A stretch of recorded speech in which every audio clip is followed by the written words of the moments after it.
Voilà, le plein est fait. Ouais. Merci de m'accueillir dans ta voiture pour un bout de chemin. Bah, merci à toi d'avoir accepté cette balade. Bah écoute, je suis ravi d'être là. Tu connais le principe? Ouais, j'en ai vu assez pour comprendre le principe, ouais, absolument. Ouais. Donc tu sais où se trouvent les questions? Absolument. Donc j'y vais? Bah écoute, oui. Allez, on y va les suceurs de feuilles. Alors Yanis de Bagnolet, vous avez enflammé les réseaux sociaux, avec votre coup de gueule ici. On suce pas des feuilles. Est-ce que c'est votre état naturel? Vous étiez en disposition particulière ce jour-là? C'est mon état naturel, Yanis. Hein. Je peux partir facilement en vrille. Mais ce jour-là, il n'y avait pas forcément... Non, je suis parti en vrille tout seul. Voilà. Il était 11h. Il était 11h. Et j'avais pas bu l'apéro, j'avais pas fumé de stupéfiants. J'étais juste au taquet... en émoi avant le service, quoi, à bloc. Et d'ailleurs, on le voit bien. Hein. Ouais, ici on suce pas des feuilles. Non, parce que j'en ai marre de toute la cuisine, des jardiniers, des pseudo-cuisiniers qui assemblent, où il n'y a pas de cuisine, où il n'y a pas de goût.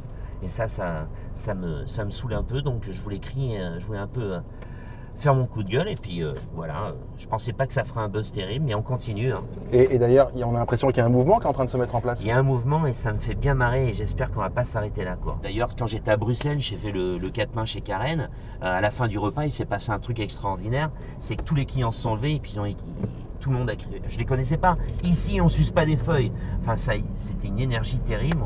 Franchement, c'est génial. Donc, il faut poster vos photos, mais pas des photos de salade ou de petits grains de fafala, quoi. Hein. Des vraies photos de cuisiniers. Parce que c'est bien beau de savoir manier l'azote et le siphon, mais si on sait pas faire une mayonnaise, ça sert à rien.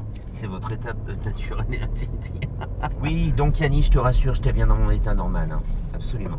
Si j'ai bu un peu de vin nature juste avant, non, mais voilà. J'ai bu à la paille la marinade du lièvre. Du lièvre. David, vous êtes un écorché, un engagé. Qu'est-ce qui vous fait sortir de vos gonds en dehors de la cuisine? Eva, Paris, 14e. Ce qui me fait sortir de mes gonds en dehors de la cuisine, le foot. Le foot. Moi, je suis On l'a vu dernièrement. Je suis un fan du Paris Saint-Germain depuis que je suis gamin. Avant, j'ai fait sport études de foot. Moi, mon premier match de foot Gambardella, j'étais ramasseur de balles au Parc des Princes. J'ai eu un maillot de Safet Suzic, j'ai tout de suite aimé l'ambiance du Parc des Princes. Ce qui m'attise, c'est cette odeur de saucisse, là, de saucisse grillée avant le stade, là, avant le match. J'aime bien ça, ça me rappelle, c'est des souvenirs d'enfance. Mais il n'y a pas qu'à Paris, ça. Il y a à Lens, il y a à Marseille, il y a... Ouais, mais...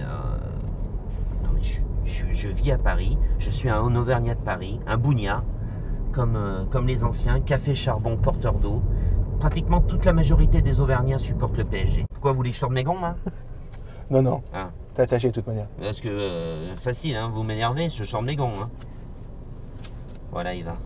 Pourquoi avoir quitté le chemin tout tracé qui vous était destiné, être un bras droit d'Alain Ducasse, Johan C, Verrier du Lac?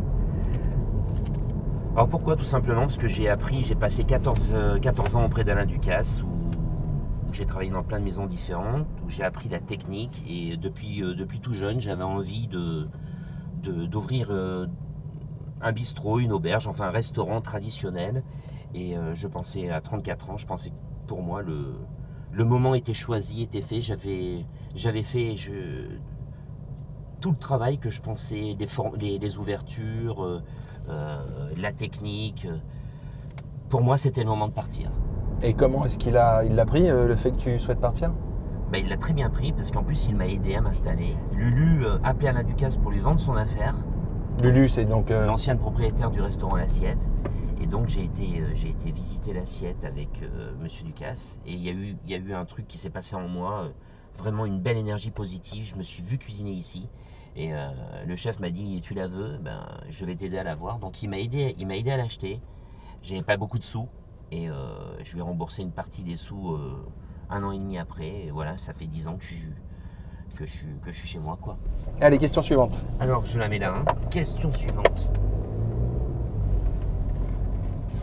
L'Assiette est un lieu historique de gastronomie, mais aussi de fête. Une anecdote inavouable, Frédéric de Paris. Le moment qui m'a marqué à l'Assiette, c'est la première fois premier service où je fais l'Assiette, où je rencontre Lulu. Tout Paris est à l'Assiette. Tous les anciens de Lulu, et là je suis là, me présente à tout le monde. Et là il y a François Pinault qui arrive, et il se pointe dans le restaurant et Lulu, qui faisait de la politique un peu communiste, lui dit non, je fais pas la bise au grand patron. Et ça a fait marrer tout le monde. Ça, c'est un moment qui m'a marqué parce que on le reverra sans doute jamais. Et elle faisait à manger, elle disait toi tu mangeras ça, toi tu mangeras ça. Alors François Pinault allait manger un poulet aux écrevisses. Lydia de Paris, à l'assiette on vient autant pour vous que pour votre cuisine en elle-même. Comment ça s'explique? Ben, ça c'est une question qui me touche beaucoup.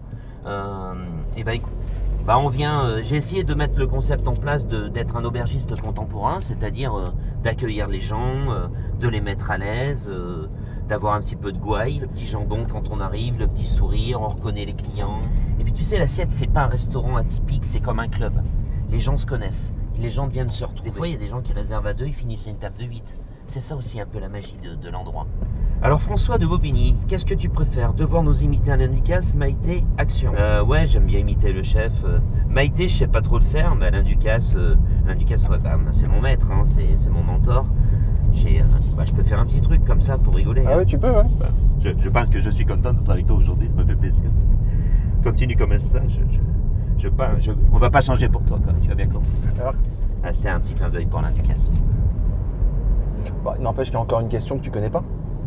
Ah ouais? Bah oui, tu sais, en fait, dans un bout de chemin ensemble, on enquête toujours un petit peu dans l'entourage pour connaître les goûts musicaux également. Ah, mais moi, je suis très éclectique, alors là, je sais pas ce que tu vas me sortir. Et donc, on a demandé à tes proches de nous sortir un morceau. Est-ce que tu peux nous dire à quoi cette chanson te fait penser? Ça, c'est mon histoire d'amour avec Nadia. D'ailleurs, je mettrais bien un peu plus fort. Hein. Bah vas-y. C'est cool ça. Elle est magnifique. Je sais ce qu'elle me procure comme sensation en attendant. Qu'est-ce qu'elle me rappelle?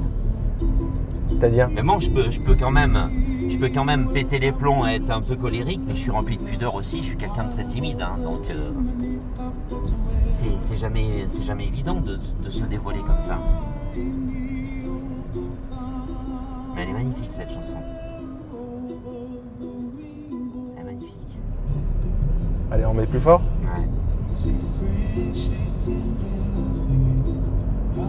Bah d'ailleurs, je te fais un gros bisou mon amour, parce que vraiment, je t'embrasse très fort.